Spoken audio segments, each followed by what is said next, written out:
Hi, I am Yolanda Johnson Martin.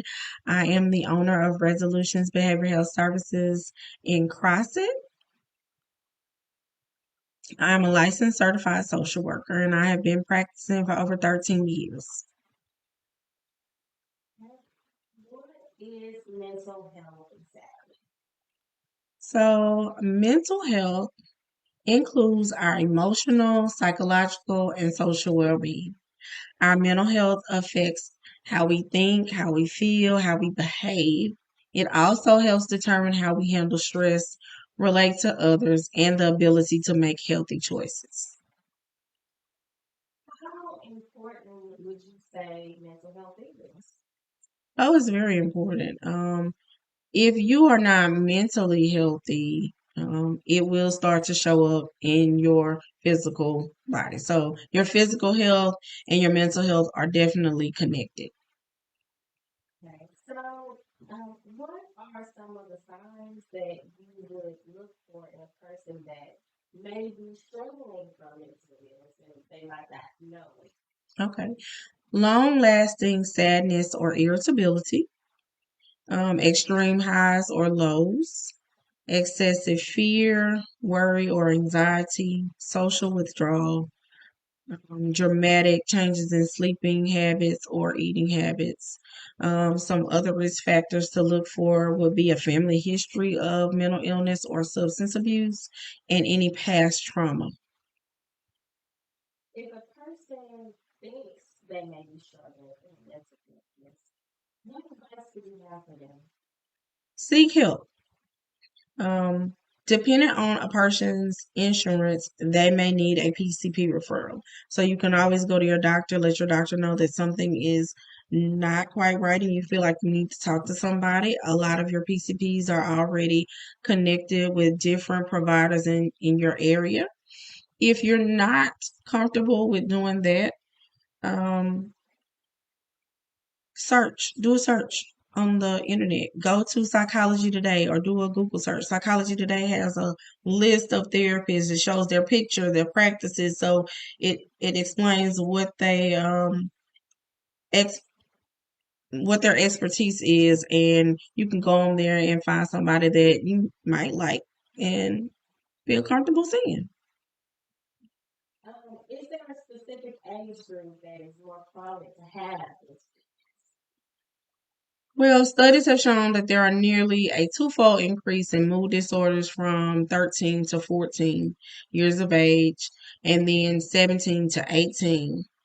Older adolescents have higher rates of mental issues than younger adults, but young adults have higher rates of co occurring mental health issues and substance use disorders than older adults. Um, Depression knows no age, but teens, seniors, and anyone going through major life changes are more at risk. Also, you definitely want to pay attention to younger children because they are put in environments that they have no control over. Let's talk about the stigma of mental health in the African American community. Okay. According to the World Health Organization, 1 in 4 people will struggle with a mental illness at some point during their lives. Some African American people believe that having a mental illness means that you are weak. As a result, they may experience shame about having a diagnosis and worry that they may be discriminated against or judged. In Black communities, reluctance to seek both physical and mental health care can often be attributed to general distrust of the medical establishment. This distrust is not without merit.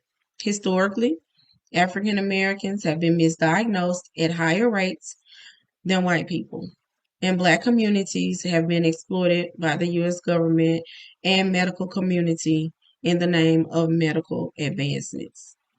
So, start educating your children early. Start in preschool. Start talking to them about their emotions. Start talking to them about the importance of being mentally healthy. Um, Use your resources. You need trusted sources. Sometimes that's better. So some of the trusted sources in our area in the 10th Judicial District will be Phoenix Youth and Family Services. You can also reach out to your local Boys and Girls Club. Don't exclude your pastors and your churches, because I do think that they could be a good resource. However, in the African American community, a lot of times we just say, "Oh, I'm just going to go to the Lord in prayer," and I'm all for the Lord and I'm all for praying, but he gave us professionals. You go to the doctor for your diabetes, for your high blood pressure, for your stumped toe, for your broken arm.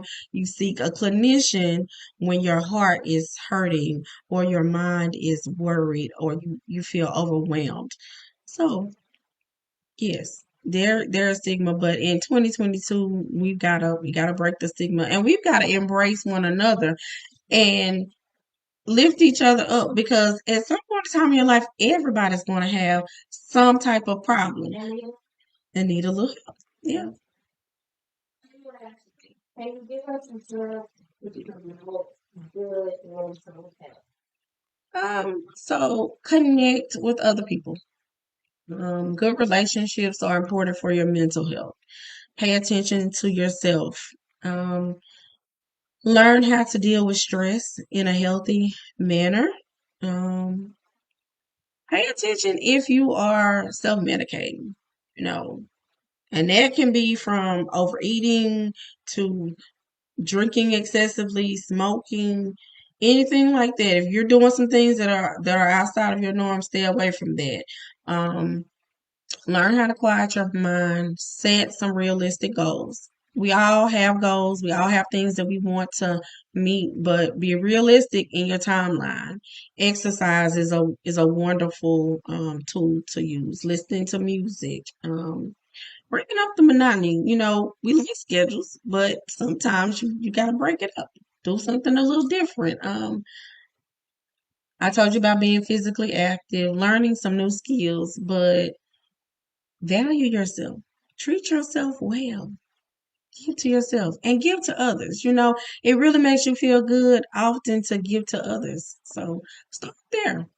Um, Journaling, poetry, words. Our words are so powerful. Monitor your words. Instead of saying, "Well, I'll meet you at this time," say, "I'll try to meet you at this time." And so that way, if you're a little late, you don't get anxious and overwhelmed and have a whole lot of negative thoughts. Very strong negative words equal very strong negative emotions. So I would say start there.